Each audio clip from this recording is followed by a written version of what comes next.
आज तक रेडियो सुनता है सारा जहां।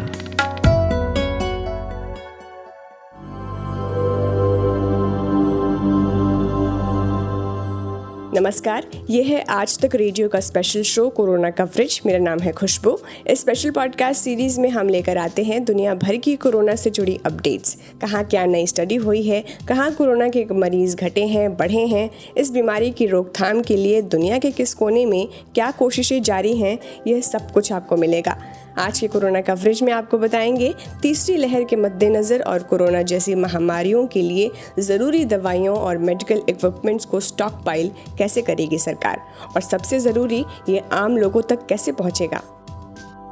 पिछले साल और कोरोना की इस दूसरी लहर में हमने बहुत कुछ सहा है, देखा है। अस्पताल में मरीजों को बेड्स नहीं मिल रहे थे तो शमशान घाटों और कब्रिस्तानों में लोगों के अंतिम संस्कार के लिए जगह की कमी होने लगी थी।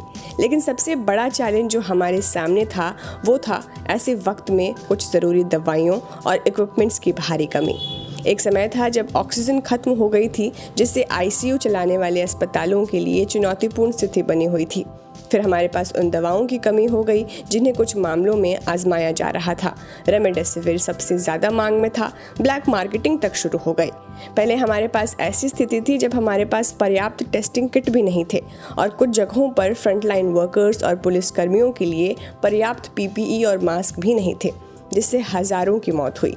बीते एक साल में हमने इन सब परिस्थितियों से कुछ सीखा और साथ में ये भी रियलाइज़ किया कि ऐसे वक्त में कितनी भी तैयारी कर लें, कितने भी तैयार रहें, हमेशा कम पड़ती है। अब तीसरी लहर की भी आशंका जताई जा रही है और इसीलिए आगे आने वाले दिनों में हमें ये दिन कभी ना देखना पड़े, इसके लिए सरकार अलग अलग उपाय निकाल रही है और इसकी ओर काम कर रही है। ऐसे महामारियों से बचने के लिए एक उपाय जो सरकार अपने प्लान में लेकर चल रही है वो है कोरोना से लड़ने में काम आने वाली कुछ ज़रूरी दवाइयाँ, साथ ही मेडिकल एड्स इक्विपमेंट्स को पहले से स्टॉक पाइल करके रखना, यानी पहले से इन दवाइयों को जमा करके रखना ताकि ड्रग्स और इक्विपमेंट्स की सप्लाई लगातार होती रहे। सवाल ये कि आखिर इसे किया कैसे जाएगा, सरकार इस तरफ क्या तैयारी कर रही है, इन दवाइयों की सेफ्टी को कैसे सुनिश्चित किया जाएगा। ऐसे ही कुछ सवालों के जवाब के लिए मैंने बात की इंडियन फार्मास्यूटिकल अलायंस के वाइस प्रेसिडेंट और पैनिशिया बायोटेक के मैनेजिंग डायरेक्टर डॉक्टर राजेश चांद से। बहुत बहुत स्वागत है डॉक्टर आपका आज तक रेडियो पर। तीसरी लहर के मद्देनज़र और नए वेरिएंट्स के खतरे को देखते हुए सबसे पहले वो कौन कौन सी ज़रूरी दवाइयाँ हैं जो कोविड से लड़ने में कारगर हो सकती हैं, जिसे हमें स्टॉक पाइल करना ज़रूरी है। सबसे पहले तो धन्यवाद मुझे अपने चैनल के ऊपर बुलाने के लिए। आप बिल्कुल सही बोल रहे हैं कि वर्तमान में इस वक्त भारत में जो वेरिएंट्स चल रहे हैं, जिसमें डेल्टा और delta plus, alpha, beta, gamma सभी हैं, और ऐसे समय में एक नया वेरिएंट और आ जाए या सबसे उपयुक्त दवा उनको ट्रीटमेंट करने के लिए कौन सी है, ये एक बहुत बड़ा मुश्किल मामला है। उपचार करने वाले जितने भी चिकित्सक हैं, हमें उनके मार्गदर्शन पर ही चलना चाहिए और एविडेंस बेस्ड जो ट्रीटमेंट गाइडलाइंस हैं उनका पूरा पालन करना चाहिए। ये तो मेरी तरफ से एक पहला संदेश रहेगा।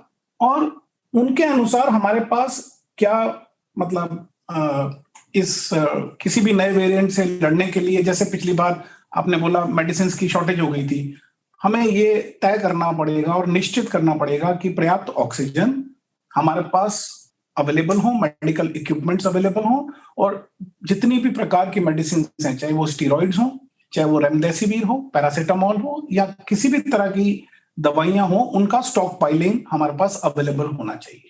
पर स्पेसिफिकली डेल्टा के लिए कौन सी दवाई चाहिए, अल्फा के लिए कौन सी चाहिए, ये तो जो एक ट्रीटमेंट रेजिमेन होगा, जो एविडेंस बेस्ड होगा, उसी को फॉलो कर सकते हैं। डॉक्टर, जो दूसरी लहर में हमने देखा कि कैसे दवाइयों की कमी हुई और ना मिलने पर लोगों की मौतें भी, तो ऐसे में ये फिर से ना दोहराया जा सके, इसके लिए क्या करने की ज़रूरत है, कैसे प्लान बनाना चाहिए ताकि हम स्टॉक पाइल कर सके मेडिसिन। देखिए, दूसरी लहर के दौरान हमें जिन चुनौतियों का सामना करना पड़ा, उनसे इन्वेंट्री का जो प्रबंध है एक महत्वपूर्ण विषय है और उसका उपाय हमें ढूंढना ही है। भारतीय फर्मों ने, जितनी भी फार्मास्यूटिकल कंपनीज हैं, उन्होंने कोविड-19 की दवाइयों का उत्पादन में काफी तरह से तेजी लेकर आए हैं और department of pharmaceuticals, government of India भी इसके ऊपर काफी विचार विमर्श कर रहा है कि हम किस तरह से अपने आप को अगली एक लहर के लिए, जो हम लोग वेव 3 बोल रहे हैं बड़ी पॉपुलरली, उसके लिए कैसे हम लोग तैयार करें ताकि हर देश के कोने कोने में दवाई हो या मेडिकल इक्विपमेंट्स हो, सब पूरी तरह से अवेलेबल हो। Government, department of pharmaceutical and others बहुत क्लोजली काम कर रहे हैं। इंडस्ट्री की तरफ से ये मैं आपको आश्वासन दिला सकता हूं कि हम लोगों ने दवाइयों की जो मैन्युफैक्चरिंग है वो काफी बढ़ा दी है और इधर से क्वालिटी कंट्रोल भी उसके ऊपर काफी हमने अब स्ट्रिक्ट कर दिया है और जो कंप्लीट अवेलेबिलिटी के लिए लास्ट माइल तक जो हम दवाइयां अवेलेबल कराएंगे तो उनके अंदर जितने भी चैनल पार्टनर्स हैं उनके ऊपर भी हम काफी कसकर काम कर रहे हैं ताकि किसी भी तरह की लीकेज ना हो और दवाई जिस मरीज को चाहिए, जिस अस्पताल को चाहिए, वहां तक पहुंचे। सरकार इसके अंदर काफी काम कर रही है, परंतु स्पेसिफिकली मेरे पास अभी कोई भी ज्ञान नहीं है कि उन्होंने ये फर्म अप कर लिया है, बट ये जरूर मालूम है कि वो काफी इसके ऊपर नजर बनाए रखे हैं और काम कर रहे हैं। जैसा कि आप बता रहे हैं उससे तो सीधे ये लगता है कि बहुत ही स्ट्रैटेजिक प्लानिंग करनी पड़ेगी हमें। हम कैसे अपने देशों में भी वो भरपूर दवाइयाँ जमा करके रख सकते हैं और इस बीच दूसरे देशों तक भी कैसे पहुंचाया जा सकेगा? लाइफ सेविंग मेडिसिन और मेडिकल इक्विपमेंट का जो एक राष्ट्रीय भंडार को स्थापित करना है, उसके लिए जो केंद्रीय सरकार है और फार्मास्यूटिकल कंपनीज आपस में काफी चर्चा कर रही हैं और जो हमारे पार्ट का, इंडस्ट्री के पार्ट का काम है, उसके लिए हम लोगों ने अपनी काफी प्रोडक्शन तेज कर दी है ताकि हर प्रकार की दवा अवेलेबल हो और सरकार के साथ बहुत क्लोजली काम कर रहे हैं ताकि ये भंडार भी बनाया जाए और पूरी इंडिया में जहां पर भी अवेलेबिलिटी का कोई चैलेंज आए तो उसको इस भंडार के थ्रू कैटर किया जाए। जब ये पूरा का पूरा डिस्कशन होके कंक्लूजन आ जाएगा तो उसके बाद हम लोग सोच सकते हैं कि क्या ये दवाइयां अब देश के बाहर भी जा सकती हैं या नहीं। तो ये बहुत क्लोज कोऑर्डिनेशन होगी between pharmaceutical industry and government of India, जो कि इस वक्त ऑन है। डॉक्टर, एक चीज़ और, इन दवाइयों के दाम जो है ऐसे वक्त में बढ़ जाते हैं। अब रेमडेसिविर और ब्लैक फंगस की एग्जांपल ही ले लीजिए आप। इनकी ये जो दवाइयां हैं वो दूसरी लहर में इतनी ज़्यादा दाम पर बिक रही थी कि इसको ब्लैक मार्केटिंग भी होने लगी। प्राइस कंट्रोल को लेकर इस बीच जो है प्राइस कंट्रोल को लेकर हमें क्या करना चाहिए ताकि ऐसे मुश्किल समय में लोग अफोर्डेबल ये दवाइयाँ जो है वो अफोर्डेबल हो, लोग उसे खरीद सके, उनके पास पहुंच सके? हाँ जी, हाँ, पिछली लहर में ये दोनों बातें बहुत पूरी तरह से उछल कर सबके सामने आई थी और सरकार ने इस अनप्रेसिडेंटेड टाइम में, मतलब ऐसा समय हम में से किसी ने नहीं देखा, उन्होंने कीमतों के ऊपर टू मेक श्योर कि दवाइयां अफोर्डेबल हैं, उन्होंने अपने अधिकार का पूरा इस्तेमाल किया और इस जानकारी को व्यापक रूप से उन्होंने साधा है। उन्होंने वाइडली शेयर किया है प्राइस को कंट्रोल करके और एक जिम्मेदार उद्योग के रूप में कंपनियों ने भी जागरूकता अभियान में लगी हुई सारी की सारी जनता को यह पता चल जाए कि ये दवाई कितने रुपए में या कितने पैसे में उनको मिलेगी, उसका पूरा मुहिम शुरू किया था और अवेलेबल इंफॉर्मेशन कराई थी, चाहे वो न्यूज़पेपर्स के अंदर एडवर्टाइजमेंट हो या इंटरनेट के थ्रू हो या व्हाट्सएप मैसेजेस के थ्रू हो या थ्रू पब्लिकेशंस हो। ये पूरा जिम्मेवारी से किया गया। हाँ, आपकी बात दूसरी भी बिल्कुल सही है कि इसी समय में काला बाजारी का भी मुकाबला करने के लिए कंपनियों ने प्रोडक्शन कैपेसिटी को अब बढ़ाने के लिए पूरे कारगर स्टेप्स लिए हैं और इसके वितरण की अधिक से अधिक कुशल और उत्तरदायी हर एक चैनल पार्टनर को बनाया जाए और ये चीज काला बाजार में बिल्कुल ना जाए किसी भी कीमत पे, उसके स्ट्रॉन्ग कदम उठाए जा रहे हैं इंडस्ट्री की तरफ से भी और गवर्नमेंट की तरफ से भी। दूसरी लहर में अर्बन एरियाज़ तो मतलब दूसरी लहर से जूझ ही रहे थे, लेकिन सबसे ज़्यादा वो एरियाज़ जूझे जहाँ मेडिकल इंफ्रास्ट्रक्चर और दवाइयों की जो अवेलेबिलिटी है वो कम है, जैसे ग्रामीण इलाके, रूरल एरियाज़। तो वहाँ पर इन दवाइयों की और मेडिकल इक्विपमेंट्स की अवेलेबिलिटी कैसे करनी होगी? ये एक बड़ा ही गंभीर मामला है, क्योंकि आप इस चीज़ की गहराई को समझिए कि दवाइयों को हम एक टेम्परेचर पे स्टोर करते हैं, सनलाइट से दूर स्टोर करते हैं, एक रूम टेम्परेचर पे स्टोर करते हैं, और कई दवाइयों को तो फ्रिज में भी रखना पड़ता है।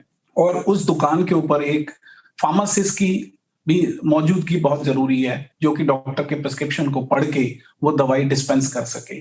तो ये एक बहुत ही जिम्मेदारी वाला काम है, और जहां पर दवाई की दुकान नहीं है या जहां पर हॉस्पिटल नहीं है, वहां तक इनको पहुंचाना, डिफरेंट टेक्निक्स हम लोगों को अडॉप्ट करनी पड़ेंगी, क्योंकि हम बहुत बड़े भारत की बात कर रहे हैं, कोई छोटे कस्बे की बात नहीं कर रहे हैं, या 1 लाख 2 लाख पॉपुलेशन की बात नहीं कर रहे। तो इसके लिए तो काफी कुछ सोचना पड़ेगा, सुधार करना पड़ेगा, और वो समय से होगा, ये अगले 2 महीनों में नहीं हो सकता है।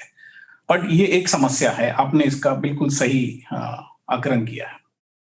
ठीक है डॉक्टर, तो सबसे पहले ये भी पूछ लेती हूँ आपसे कि ये जो स्टॉक पाइलिंग का जो प्लान चल रहा है कि दवाइयों को पहले स्टॉक पाइल कर लें, इसके फ़ायदे आप क्या देखते हैं इस कोरोना महामारी के लिए भी और आगे आने वाली कई महामारियों के लिए भी? जब आप ऐसी बीमारियों की बात करते हैं, ऐसे पैंडेमिक्स की बात करते हैं, महामारी की बात करते हैं, तो उसमें स्टॉक पाइलिंग ही एक उपाय है। और इसके लिए, क्योंकि इसमें रिस्क इन्वॉल्व होता है, तो एक सरकार ही ऐसा कदम उठा सकती है कि वो मैन्युफैक्चरर से ऐसी दवाइयों को बनाकर प्रोक्योर करके अपने स्टॉक पाइल्स में रखे पूरे भारतवर्ष में, और अगर वो यूज नहीं हुई तो वो एक्सपायर हो जाएंगी। तो ये वाला रिस्क इंडस्ट्री नहीं ले सकती है, ये वाला रिस्क तो सरकार को ही सामने आना पड़ेगा, क्योंकि हमें मालूम नहीं है कब क्या होगा। तो इसमें एक ये सबसे बड़ी न्यूज तो हमारे लिए ये आ जाती है कि गवर्नमेंट की जो नई पॉलिसीज बनेंगी, उसके अंदर बजट का ऐसा प्रोविजन होगा कि जिसमें ऐसी आपदा से बचने के लिए वो पैसों की एलोकेशन करेंगे और प्रोक्योरमेंट करके दवाइयों को अवेलेबल कराएंगे, चाहे वो इक्विपमेंट्स हो, चाहे वो दवाइयां हो, चाहे वो ऑक्सीजन हो। हर जगह पर ये एक तरह का मुझे ये चेंज नजर आ रहा है आने वाले समय में, जो कि अब तक का ध्यान नहीं था। इसके अलावा जो अफोर्डेबिलिटी है वो एक काफी महत्वपूर्ण मामला है। नकली दवाइयां बहुत महत्वपूर्ण मामला है, और इसके अंदर एक अवेयरनेस अब क्रिएट हुई है चारों तरफ, और इवन आम जनता के लिए भी एक बड़ा इंपॉर्टेंट मैटर आ गया कि उनको कोई भी दवा खरीदनी है, जहां से खरीदनी है, तो क्या सोच समझ कर खरीदनी है। एक उसमें भी मुझे लगता है बहुत बड़ा चेंज आएगा कि अब कंज्यूमर, नॉर्मल पेशेंट जो है, वो अब सवाल पूछना शुरू करेगा, जो कि हमारे सबके हित में है। और तीसरी चीज थी कि जिस तरह से वैक्सीन ने इस समय में हमारा साथ दिया, जिस तरह से लोगों का वैक्सीन के अंदर विश्वास बढ़ा, तो ये भी एक आने वाले समय में इंपॉर्टेंट कंट्रीब्यूटर रहेगा कि वैक्सीन का अपटेक इस हमारे देश में बढ़ेगा, लोगों की इसमें आस्था बढ़ेगी और विश्वास बढ़ेगा, और वो जितनी भी नई प्रकार की अलग अलग बीमारियों की वैक्सीन आएगी तो वो अपने आप को उसमें से इम्यूनाइज कराना चाहेंगे। ये तो दवाइयों की बात हुई डॉक्टर, बाकी जो एसेंशियल क्रिटिकल मेडिकल एड्स हैं जैसे oxygen regulator, humidifiers, nasal cannulas, उसकी स्टॉक पाइल कैसे करनी होगी? क्योंकि अब इसको हम स्टॉक पाइल करके रखेंगे तो इनके मेंटेनेंस का भी हमें ध्यान रखना पड़ेगा। तो ये कैसे देखना होगा कि ये काम भी ढंग से कर सकें जब इसकी ज़रूरत पड़े? जी हाँ, आपने ये बहुत ही अच्छा सवाल पूछा। ये सब लोग, हम लोग अपने अपने निजी जीवन में भी इससे गुजरे हैं, और हम लोगों ने कभी ना कभी किसी ना किसी की हेल्प करने के लिए ऐसे इक्विपमेंट्स को खरीद के उनके तक पहुंचाया है। पहली चीज तो इसमें मैसेज यही है कि जो भी चीज आप खरीद रहे हैं उसकी मैनुअल को आपको जरूर पढ़ना पड़ेगा, चाहे वो एक आप इलेक्ट्रॉनिक लैपटॉप खरीद रहे हो या कोई भी मोबाइल फोन खरीद रहे हो, तो आपको वो आदत तो डालनी ही पड़ेगी कि ये एक सीरियस मेडिकल इक्विपमेंट है और एक सीरियस पेशेंट के लिए है। तो मुझे खरीदने के वक्त उसकी मैनुअल को भी पढ़ना है और उसकी एडिक्वेसी, करेक्टनेस भी देखनी है कि वो चल भी रही है या नहीं। जैसे हम गाड़ी खरीदते हैं, साइकिल खरीदते हैं, कुछ भी, तो हम उसको चलवा के देखते हैं कि भाई ये चल रही है कि नहीं, ना कि जब वो घर पहुंच गई तब पता लगा ये चीज खराब निकली है हमारी तरफ से। तो पहला तो एक ये चेतना आई थिंक सब में अब जागी है और सब लोग इसके बारे में ध्यान रखेंगे।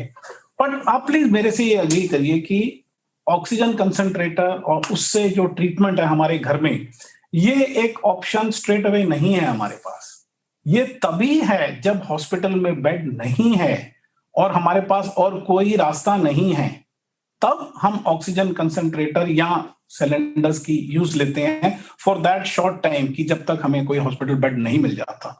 तो मुझे अब पूरी उम्मीद है कि आने वाले समय में अगर कोई ऐसी आपदा आती है, हम नहीं चाहते ऐसी आपदा आए, तो हमारे पास सब बेड्स वगैरह सब अवेलेबल होंगे और हम लोगों को इस चीज की जरूरत नहीं पड़ेगी।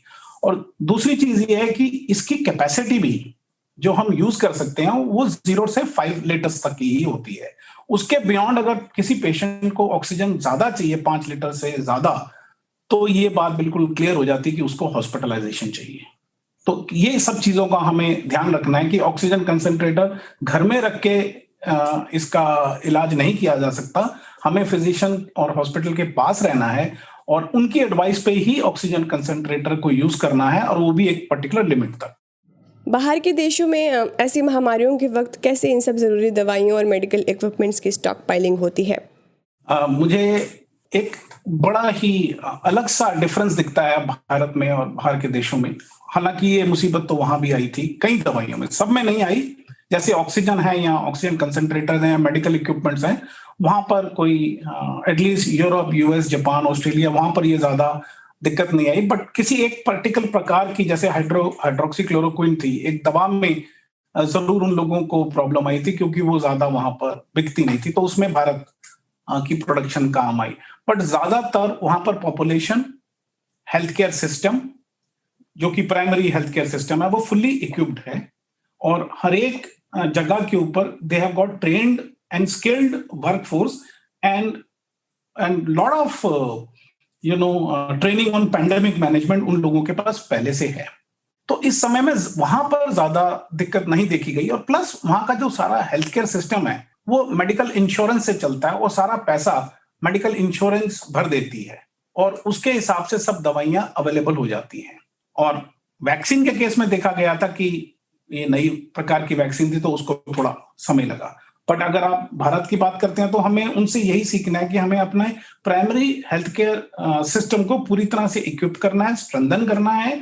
हर एक आदमी को जो उसमें इन्वॉल्व है उसकी ट्रेनिंग देनी है फॉर पैंडेमिक, जो कि अब जागरूकता भी काफी है और उससे ही हमारी चीजें सुधरेंगी। बट भारत का सिस्टम डिफरेंट है क्योंकि थोड़े ही लोग हैं जो मेडिकल इंश्योरेंस से कवर्ड है। ज्यादातर लोग, कंपनियां पैसे देती हैं, मेडिकल इंश्योरेंस है, बट ज्यादातर लोग अपनी जेब से पैसा अपना देते हैं।